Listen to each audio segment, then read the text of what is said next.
Orang yang tidak ahli sunnah wal jamaah sidik-sidik hanya kembali ke Quran dan hadis. Betapa bahayanya itu, karena lafadz Quran dan hadis itu bagaimanapun itu lafadz yang pemaknanya bergantung para pakar-pakar usul fikih.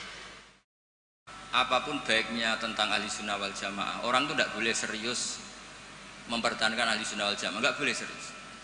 Karena serius itu memancing perlawanan. Sehingga Nabi ngendikan inna hadzal dina matinun fa'ughilu fihi birifqin. Agama ini ideologinya mantap, logikanya mantap, maka kawallah dengan santai saja, yang rileks. Saya beri analogi begini, 2 tambah 2 itu kan 4. Perlu nggak kamu ngotot kampanye 2 tambah 2 4? Nggak perlu kan? Karena kebenaran 2 tambah 2 4 itu kebenaran yang mantap. Jadi sampean ra usah mati-matian belo ahli sunnah sampai menafikan yang lain, terus mengadili yang lain. Itu cara sekarang malah kontraproduktif, karena menjadi ideologi yang mengancam, bukan ideologi yang merangkul. Sehingga guru-guru kita, mulai Bapak kula piyambak, Mbah Mun, Pak Hamid, niku ketemu kelompok macam-macam nggih mboten terlalu ketok ekstrim. Bukan karena ngakui, tapi memang itu tidak produktif. Bangsa seneng tukaran, seneng geger itu tidak produktif. Karena inna hadzal dina matinun fa'ughilu fihi birifqin. Agama ini sudah aman, sudah bagus, maka kawallah dengan halus. Ya kayak orang kampanye di Indonesia tentang pentingnya makan nasi, orang tahu semua lah, tidak usah kamu cerita gizinya nasi gini, asupan nasi fungsinya gini. Orang sudah tahu lah fungsinya apa? Nasi. Begitu juga fungsinya madhab ahli sunnah apa? Wal jamaah. Satu madhab yang sanadnya jelas, akurasinya jelas. Nah, saya tak cerita tentang sanadnya Pak Hamid. Pak Hamid dulu diantaranya tentu ngaji sama abahnya sendiri, Kiai Abdullah. Karena itu sudah babul ilm, darul ilm, sudah komunitas ilmu. Di antaranya beliau pernah ngaji juga di Kiai Khalil Harun. Kiai Khalil Harun masih pernah mbah-mbahnya Mbah Maimun. Terus ngaji sama Mbah Dimyati di Termas. Mbah Dimyati itu adik kandungnya Kiai Mahfud At-Turmusi. Jadi kalau sanadnya Mbah Hamid pakai Termas ya Mbah Hamid, Kiai Dimyati At-Turmusi, lalu Mbah Mahfud Termas, terus Sohibul I'anas Sayyid Abi Bakar Sato, terus Sayyid Ahmad Zaini Dahlan. Sayyid Zaini Dahlan ini gurunya Syekhona Khalil ketika mondok di Mekah. Jadi semuanya ketemu, termasuk Mbah Siddiq dulu ngaji, Mbah Siddiq sini, keluarga sini ngaji sama Syekhona Khalil, itu langsung ke Sayyid Zaini Dahlan. Ya. Pun nomor gimana? Oh, kesibuk.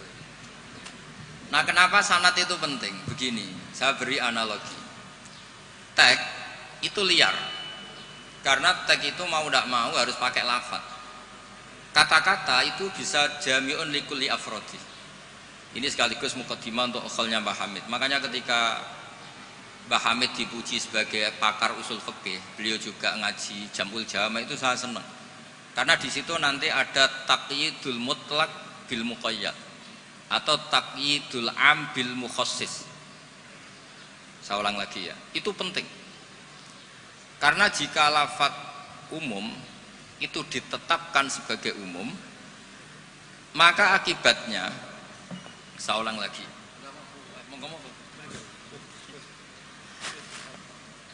ya saya teruskan ya, andai kan tidak ada sanad keulamaan, saya ulang lagi, kalau tidak ada sanad keulamaan dan orang memahami Quran dengan letterlek, apalagi dengan harfiah, apalagi orang ini, kelompok ini berjanji tidak akan menambahkan sedikit pun apa yang ada di Quran, maka tingkat menyesatkannya itu bahaya sekali. Bukan sekedar bahaya sekali. Saya beri contoh, misalnya contoh yang gampang-gampang saja, yang jusnya belum terlalu jauh. Wa antasma'u bainal ukhtaini illa ma qad salaf. Di antaranya kita tidak boleh nikah perempuan, misalnya Anda menikahi Mbak Sri gitu, sekaligus nikahi adiknya. Wa antasma'u bainal ukhtain. Itu jelas di Quran hanya menyebut wa antasma'u bainal ukhtain. Zaman Nabi Sugeng, Nabi itu ya nambahinnya hanya sedikit. Wala bainal mar'ati wa ammatiha wala bainal mar'ati wa kholatiha. Juga enggak boleh kamu nikahi Sri sekaligus nikahi buliknya atau budenya, baik dari bapak maupun bulik dari ibu. Berarti yang disebut Quran hanya bainal ukhtain Yang disebut hadis hanya bainal mar'ati wa ammatiha wa kholatiha, hanya dua orang, dua kelompok. Sementara tidak menyebut wala bainal mar'ati wa jaddatiha. Kemudian orang-orang fikih yang muktabar semuanya sepakat tidak boleh nikahi perempuan dan orang yang ada hubungan mahram. Sehingga ada kaidah dua perempuan yang andai kan salah satu itu lelaki kok tidak boleh nikah, maka tidak boleh dinikahi satu lelaki fi nikahin wahid. Artinya kalau ada orang kampanye hanya megang Quran tidak lebih tidak kurang, berarti dia hanya mengharamkan al-jam'u bainal ukhtain. Itu betapa bahayanya dalam Islam. Terus orang nikah istri dan budenya, orang nikah istri dan mbahnya, mbah dan cucunya, kayak apa bahayanya. Mereka sudah pongah berkampanye tidak boleh menambahkan apa yang ada di Quran. Tapi barokahnya ngaji sama mas saya, termasuk tadi Mbak Hamid ngaji Jamul Jawame, di situ ada kaidah ilmu namanya balaghah. Wala wa antasma'u bainal ukhtain tu mimba bi itlaqil ba'di wa iradatil kul. Jadi atau itlaqul juz wa iradatil kul. Yang disebut hanya sebagian, tapi yang dimaksud semua perempuan yang ada hubungan mahram itu tidak boleh dinikahi fi waqtin wahid. Nah, hal-hal seperti itu kan kayak keren. Orang kampanye kembali ke Quran, tidak mengurangi dan tidak menambahi. Tapi terus kayak apa bahayanya ketika orang hanya berpegangan wa antasma'u bainal ukhtain. Maka ciri utama ahli sunnah itu maknani Quran dan hadis itu berdasar sanad. Ya seperti yang saya terangkan tadi. Kalau saya misalnya saya ngaji Mbah Mun ngaji Mbah Karim ngaji Syekhona Khalil. Mbah Hamid ngaji Mbah Dimyati, Termas, Mbah Dimyati ngaji Mbah Mahfud ngaji Sayyid Abi Bakar Sato, Syaikul Li'anah, beliau ngaji Sayyid Zaini Dahlan. Atau di sini keluarga besar Mbah Siddiq, kalau pakai buyut-buyut misalnya Mbah Siddiq ngaji Syekhona Khalil, ketemu di Sayyid Zaini Dahlan terus sampai Syekh Utsman Ad-Dimyati sampai Rasulullah Shallallahu Alaihi Wasallam. Nah, pemanaan ini penting. Lafadz itu nggak boleh mengikat. Makanya kata Ibnu Hajar Al-Asqalani, jika Anda terikat oleh lafadz, orang basuh wajah tidak sempurna itu nggak apa-apa, tangan yang nggak sempurna nggak apa-apa, karena yang ada itu wailun lil aqabi minan nar. Basuh polok yang tidak sempurna diancam Nabi itu neraka, tapi Nabi tidak ngendikan wailun lil yad minan nar, wailun lil wajhi minan nar. Nah, ini kalau di usul fikih disebut mimba biwaqiati ainin, karena yang wudu itu salahnya dibasuh tungkat tumit ya. Ya, ada orang wudu yang lupa tumitnya enggak kebasuh. Karena kejadiannya seperti itu Nabi ngendikan wailun lil aqab minan nar. Apa tidak well juga ketika orang tidak membasuh tangannya secara sempurna? Apa tidak well juga ketika orang tidak basuh wajahnya secara sempurna? Kan sama-sama well. Tapi ini tidak disebut Rasulullah Shallallahu Alaihi. Nah, misalnya Anda fanatik, pokoknya saya persis hadis yang wailun hanya lil aqab. Kalau tangan nggak apa-apa, wajah nggak apa-apa. Lu itu gendeng apa goblok? Wes goblok kampanyane, saya berpegangan hadis orisinil kata Pak Idris tadi, asli katanya. Nah, jadi bahayanya baca hadis tanpa ilmu usul fikih kira-kira seperti itu. Ada misalnya tak beri sekian contoh, nak sama Rafa kebangetan. Tadi sudah dua ya. Normalnya dua itu sudah pinter. Ini terakhir contohnya ketiga. Layak dil qadi wa huwa khutban. Orang itu tidak boleh bikin keputusan penting, apalagi seorang qadi. Nak kepengen nyebut Gus Yusuf, apalagi wali kota.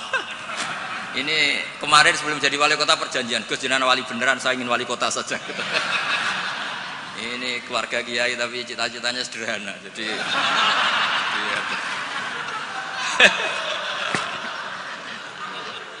itu bisa. Itu kalau dalam mazhab tasawuf itu, kalau saya Mbak Idris Gus sama ingin jadi wali betul, tapi beliau sederhana sekali ingin jadi wali apa? Kota. Itu kalau niatnya tawadhu karena nggak ingin nyanyi Mbah Hamid, insya Allah barokah. Tapi kalau niatnya nggak ingin tirakat, nah itu yang masalah karena ada dua wali besar. Yang satu jadi wali itu karena kelirunya justru. Keliru itu artinya menyalahi a'aliyal umur, bukan keliru maksiat. Saya bilang keliru itu bukan harus maksiat.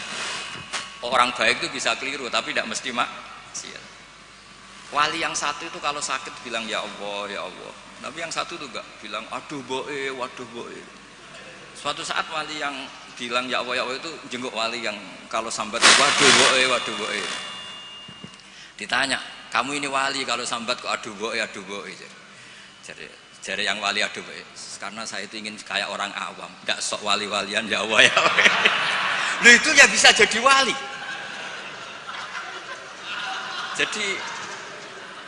Jadi nanti lihat aja di daftar kalau di list wali kok masukkan gosipul berarti ya karena tawaduk tadi.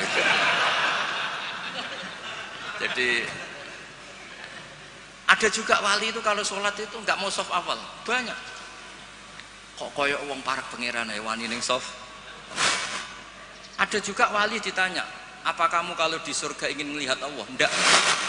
Kaget kan? Umumnya orang ke surga kan ingin melihat. Tapi jawabnya apa? Unazzihu dzalikal jamal an-nazari misli. Allah terlalu agung biar tidak terkontaminasi didelok meripat kaya aku ngene. Itu ya jadi wali. Ini terpaksa cari referensi demi wali kota. Jadi makanya saya itu tadi, saya itu narasumber itu penting tidak penting sudah bener.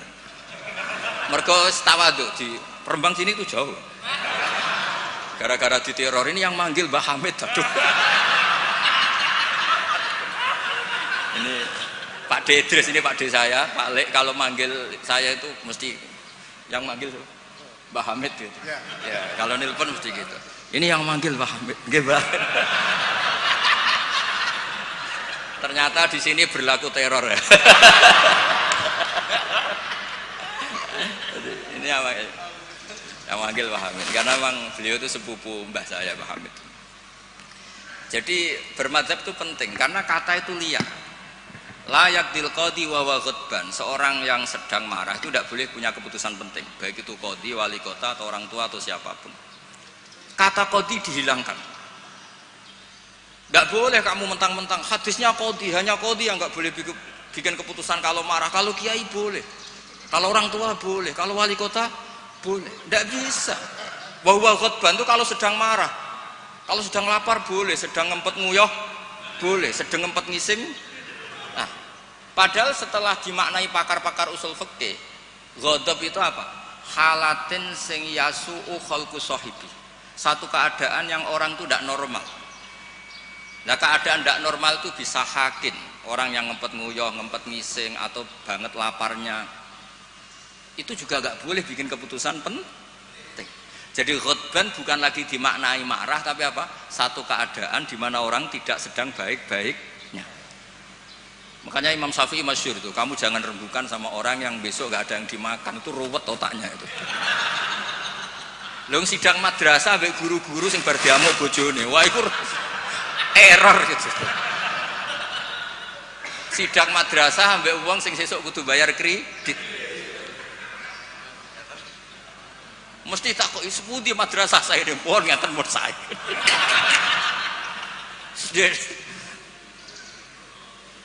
Akhirnya kata ghadban tidak sebagai ghadban. Qadhi juga tidak sebagai qadhi. Fakta saat bisa babil fahmu. Ijtihad itu menjadikan logika menjadi luas. Nah, orang yang tidak ahli sunnah wal jamaah sidik-sidik hanya kembali ke Quran dan hadis. Betapa bahayanya itu, karena lafaz Quran dan hadis itu bagaimanapun itu lafaz yang pemaknanya bergantung para pakar-pakar usul fikih. Nah, usul fikih ini yang ngerti. Ini kalau di balaghah bab ini kalau di ilmu lughat begini. Nah, kira-kira seperti itu madzhab Ahlussunnah wal Jamaah. Makanya saya di sini pernah baca kitab ini berkali-kali, juga ada kajian khusus sama keluarga Gus Hakim, Gus Kikin yang sekarang pengasuh di Tebu Ireng. Saya juga pernah istifadah sama Mbah Mun dan berkali-kali juga pakai kitab Risalah Ahlussunnah wal Jamaah. Kenapa kita harus bermadzhab? Saya beri contoh betapa bahayanya tidak bermadzhab. Misalnya begini, saya beri contoh yang gampang-gampang saja. Sholat itu kan madhep kiblat. Oke, madhep kiblat. Tapi kita tahu madhep kiblat itu apa? Ya mu'dhamu sholat. Karena nanti kalau kena cangkem melek, lah nak sujud madhep di. Untung sampean ra tau mikir kan. Jadi baru makanya kadang kiai seneng wong goblok, mergo nek diterangno ora mikir. Sakjane salat madhep kiblat ya pas ngadeg tok, lah pas rukuk mek sujud. Tapi baru kayak goblok do ora takok. Jadi goblok ku ya penting, mare ngenakno kiai lah. Jadi wong ora kakean. Wong ora kakean tok. Mulane sampean nak takok, kiai ku kok kadang seneng santrine goblok timbang sing pinter, kowe ora ora rasane dadi kiai. Ruwet. Karena kena wong pinter itu ya rodok repot. Nah, setiap bahasa itu mesti merujuk ke mu'dzamul amri, tema utamanya. Sehingga Nabi kalau ngendikan ya al-hajju arafah. Apa haji itu tidak ada tawaf, apa haji itu tidak ada sa'i. Tapi kok Nabi ngendikan al-hajju arafah, mu'dzamul haji arafah. Nah, bahasa-bahasa seperti itu andaikan orang nggak ngerti usul fikih terus maknani al-hajju arafah, sementing wis ning arafah. Nah, iya. Itu kan yo ribet. Jadi intinya itu apapun teks yang Anda baca di Quran dan hadis itu pemaknaannya harus ikut ulama. Nah, kalau sampean tanya, dalilnya apa, Gus? Dalil yang paling saya mengenang dan tidak akan lupa ila yaumil qiyamah itu dawuh Mbah Mun, ihdinas siratal mustaqim siratal ladzina walam yaqulillah sirataka. Harusnya kan tunjukkan kami jalan yang benar, jalanmu ya Allah. Enggak, tapi Allah ngendikan siratal ladzina an'amta alaihim. Mergo kowe ora iso niru Allah dhewe, kowe ora iso niru Allah, Allah ora mangan, Allah ora turu. Nah, buat terusno Allah ora pengen dadi wali kota. Ya kan? Kamu tidak bisa, inna wa ta'ala la ya'kul wa la yashrab wa la yanam. Allah tidak tidur, tidak makan. Kalau kamu makan niru siapa? Niru makane wong soleh-soleh, niate taqwi alal ibadah. Kamu tidur niru siapa? Niru orang-orang soleh. Nggak bisa niru Allah, Allah tidak tidur. Nah, berarti kalau kamu ingin benar harus butuh sanad, karena ketika Allah ngendikan siratal mustaqim itu siratal ladzina an'amta alaihim. Itu dalil paling kuat betapa pentingnya sanad. Makanya sampai ada pepatah yang sangat mengancam tadi, manta alama bila sehin fasehuhu setan. Itu ancaman yang benar sekali, karena betapa bahayanya orang misalnya hanya berdasar terjemah atau teks kemudian dia nyimpulkan hukum, padahal lafadz ini adalah terjun bebas. Karena tadi lafadz itu jamek, dia akan kemana saja yang masuk afrodnya kalau dalam ilmu usul fikih. Tapi nanti setelah ada momentum muqtadul hal itu baru proporsinya hanya sampai mana. Misalnya sampai lihat Syekh Nawawi Al-Bantani, faktul musyrikina, bunuhlah orang-orang musyrik. Itu ayatnya akan ekstrim, misalnya haitsu wajadtumuhum, kapan saja kamu menemukan mereka. Tapi sampai lihat di Syekh Nawawi, al musyrikin ayna kitsina khosotan, yang melanggar perjanjian, atau al muharibin, yang merangi kamu. Tidak semua orang musyrik kamu boleh kamu perangi, karena ada musyrik-musyrik yang wa in janahu lisalmi fajnah laha wa tawakkal Allah. Lafadznya umum tapi harus proporsional. Kalau sampean contoh ini gak paham, tak kayak contoh yang paling mesti kayak paham. Nah, paham kebangetan. Kamu kalau istri kamu sedang seneng-senengnya, wes sama sampean karep opo tak turuti. Opo wae? Jebule terusin, aku ben wayoh, Dik. Terus, yo ojo iku. Jare opo wae kan itu. Ya kan? Jadi semua lafadz mamin amin illa wa yukhassas, tidak ada kata am kecuali yadkhuluhu takhsis, kecuali ada takhsis. Misalnya kamu seneng sama istri, wis adik kemana-mana berdua, kowe apa nak ngising berdua. Jadi lafadz-lafadz, nah ya artinya kalau ada lafadz umum ning Quran hadis mesti ada mukhassis. Mamin amin illa wa yadkhuluhu takhsis. Sama seperti di tafsir Jalalain, innallaha ala kulli syai'in qadir, tidak memasukkan yang mukhal. Tidak boleh ada pertanyaan gini, ayak diruwahu ta'ala ayyud hibadatahul aliyah, apa Allah mampu menghilangkan zatnya yang agung? Ya tidak boleh, kudroh hanya tata alaku bil mumkinat, tidak boleh kudroh ta'aluk sama mukhal. Apa Allah kuasa menjadikan 1 ditambah 1 itu 13? Ya Allah kok bocah goblok. Tidak bisa, kudroh itu hanya ta'aluk sama yang mungkin.